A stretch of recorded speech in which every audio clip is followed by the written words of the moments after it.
ইনশাআল্লাহ হ্যাট্রিক হবে, হাতগুলো দেখার হবে, হ্যাট্রিক হবে, হ্যাট্রিক হবে, হ্যাট্রিক হবে ইনশাআল্লাহ।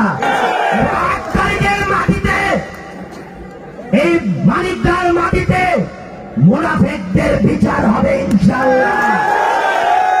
আমরা উন্নয়ন করছি, তাই আজকের এই জনসভায় উন্নয়নের জোয়ার বইছে। আপনি ভণ্ড নেতা, আপনি কই ছিলেন? লজ্জা করে না? এই চেয়ার মুখ নিয়ে আপনি ভোট চাইতে আসেন? আপনি বিপদের দিনে থাকবেন না, বন্যায় থাকবেন না, কোভিডে থাকবেন না, করোনার সময় থাকবেন না। আপনি আসবেন ভোটের আগে। ভোটের আগে আইসা করবেন নৌকা, নৌকা আপনাকে দেয় ঠিকই, কিন্তু বৈঠাটা আমারে দিয়ে দেয়।